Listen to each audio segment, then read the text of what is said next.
intro music. Okay, that's my jam this week. I want to let you into my world a little bit. What's going on, fellas? Kamish here, giving your week 3 recap. We are already close to a fourth into the season. I guess next week will be a fourth into the playoffs, so it's moving fast. Had some explosive games and some non-explosive games happening last week. So let's kick us off here. We'll start with my game with Kevin. By the way, I don't mean to do my game first every week. It's the first one that pops up on my screen, and so that's how that goes. Boy, Kevin had me looking like I was down and out. I thought I was dead on this one with the Gio. Fucking Gio Bernard picks him up Sunday morning, starts him, and Gio fucking gets a touchdown. I was losing in all my leagues. It was not a good sight for me, but I ended up pulling out this win. He had some really fucked up shit happen to his team, or not happen, but just some really poor performances.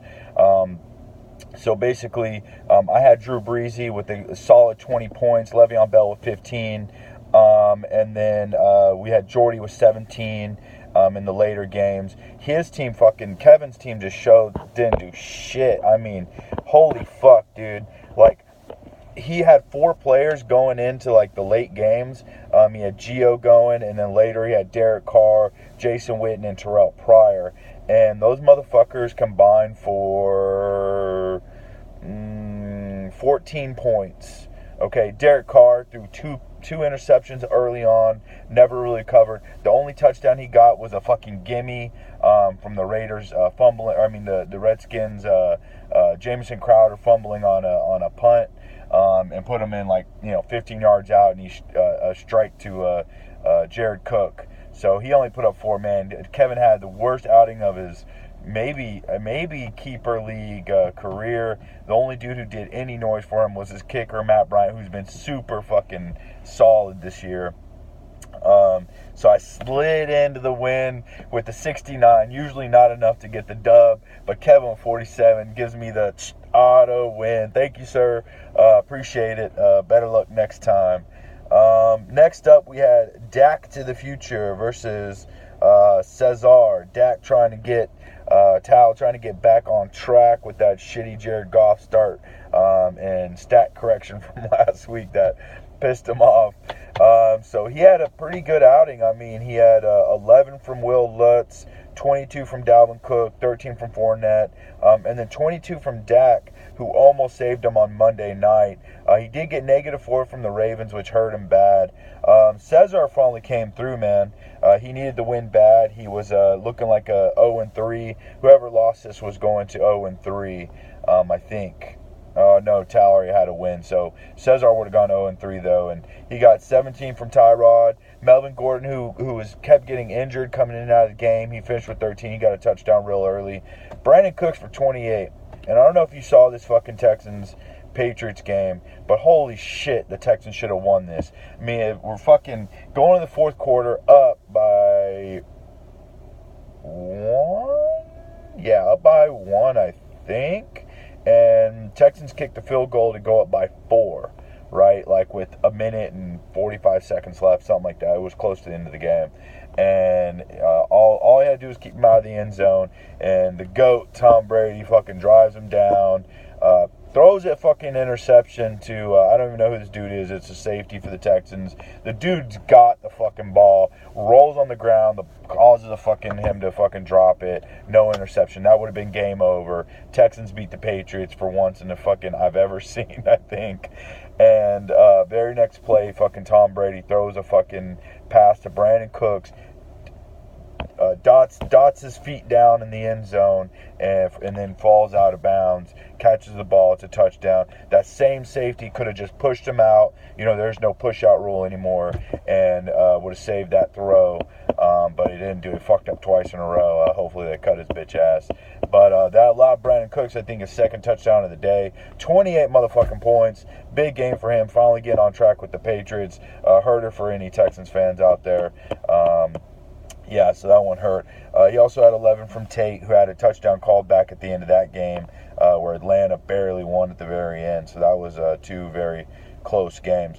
But Cesar gets the win 90-85. Honestly, Dak almost slayed this dude. 5 more points and he would have won the tiebreaker, but didn't happen. Another tough loss for Tao. I feel your pain, homie.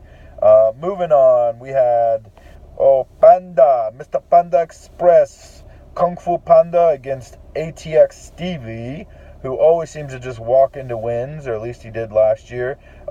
Put up 103, big fucking game. Had 3 players really go the fuck off. Marcus Mariota had a good game against Seattle for 20. Todd Gurley, Thursday night. This motherfucker almost had 5 touchdowns. He could have had 5 touchdowns. Ended up with 3, but 33 fucking points. Big. I think that's the biggest game of his career. Had a huge game against San Francisco from the get-go. And then Stephon Diggs. This dude played Stephon Diggs with Case Keenum, who had fucking totally shitted up that offense the week before. That took balls. 31 motherfucking points. Rest of your team did shit, Stevie, but who gives a fuck, right? 103, that's a dub. He sure did. White Tommy, man, Maxwell, whatever you want to call him, his team is falling apart, man. He looks so strong. Preseason people are like, give him the money already. Nah, bro, I don't think so. Shit happens. So he started Crowell for 5, Buck Allen 2, Cam gave him 7, Dez gave him 7, Crabtree with the goose egg, who I think got hurt in that game, which was surprising because he had 3 touchdowns the week before. 10 from Jared Cook, 19 from Odell, who finally got on board. Matt Prater, Jesus Christ, 19 fucking points. But 70's not going to do it. He loses, goes to 1-2. Stevie goes to 2-1. Moving on. People probably looking at me weird in my fucking car. Yeah, I'm in my car again. All right, fuck you. James, I know what you're thinking right now. All right, 104-85. We've got Isaac versus Juicy J. Isaac's on a little roll. Man, he had some big hitters. Devontae Freeman, underrated player, I think. People kind of undervalue him in the fantasy world, but this dude converts fucking touchdowns all day, every fucking day. I have him in Dynasty. He's my number 1 asset. The dude's a killer. He put up a nice 20 again. Kirk Cousins, 28. Quite the opposite of Derek Carr on Sunday night. Kirk Cousins stole the show with some nice plays. Boy, Josh Doxson made a fucking nice play too. I don't even know if y'all know who that is. He hasn't done shit in 2 years, but man, he made a fucking nice grab over the head of some corner and fucking walked his ass into the end zone. It was pretty nice.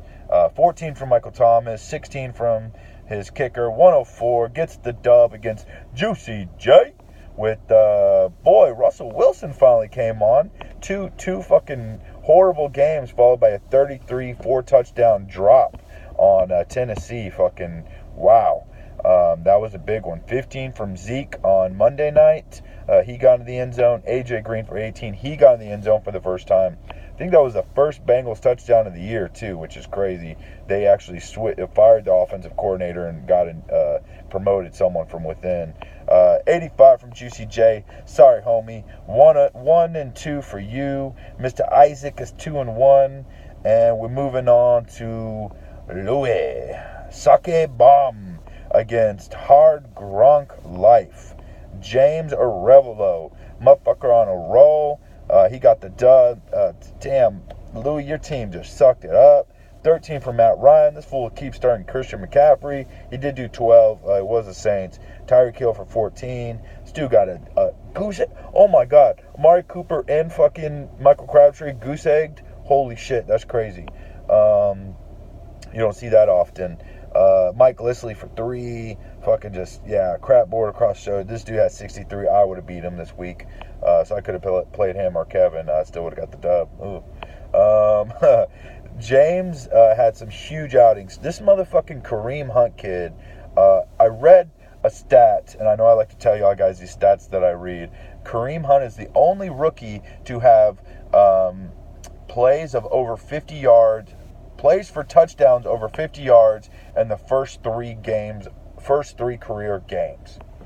Weird stat, but cool stat if you own him on fantasy. Motherfucker keeps rolling. He's probably the best fantasy player right now, honestly. So he put up 26. Tom Brady put up 36. 14 from the Gronk. The rest of his team kind of sucked it up. Marshawn Lynch, J.J. Nelson, Eric Decker, Torrey Smith didn't really do shit, but 93 got him the dub. And James Arevalo is our only 3-0 dude right now. Congratulations, sir. I'm looking at you. Moving on, our last game of the week, Matt Zhang. Hey, Zhang, change your fucking picture already in your name. In the Bone Zone, ain't even you. Okay, that shitty-ass Jordan who quit on us 2 weeks before the draft. I'm tired of looking at that bullshit. Versus Sergio with the Longhorn Fire sign. Okay, who got the dub here? Oh, Matt Zhang desperately needed the win to avoid an 0-3, just like Cesar, and his team finally came through. A-Rod for 25 points, killed the Bengals. Larry Fitzgerald on Monday night diced up the Cowboys, caught a shitload of passes, like 11 or 12 passes for 140 yards and a touchdown. That corner situation, their secondary is super depleted, the Cowboys. They keep getting injuries too. Chris Hogan for 18, that was the Texans game, and Bills for 11. 106 for Matt. Much needed win. Congratulations, sir. For Sergio, he got 21 from Carlos Hyde. I think on Thursday night he had 2 touchdowns, had a nice game. 15 from Matthew Stafford and 18 from Antonio Brown. Jack Doyle gave him a -1, 73 points total. Didn't get the dub. Moves to 1-2. Okay, now let's take a look at our standings. Everyone has at least one win, so that's good. We got 3-0. Mr. James at the top of the list, followed out by Isaac, Stevie, yours truly, and Kevin Longoria for 2-1s. Kevin, come on, you didn't think you were gonna keep sliding into the win column like that, right? Then we got Tao, Matt Zhang, Louis, Sergio, Juicy J, Cesar, and White Tommy in that order, 1 and 2. So anybody's game. We got a long year ahead of us, but that's where we're at. So good luck this week. We got an exciting Thursday night rivalry between the Bears and the Packers. Going to be a good one. So I will see you guys next week. Commish out. Peace out.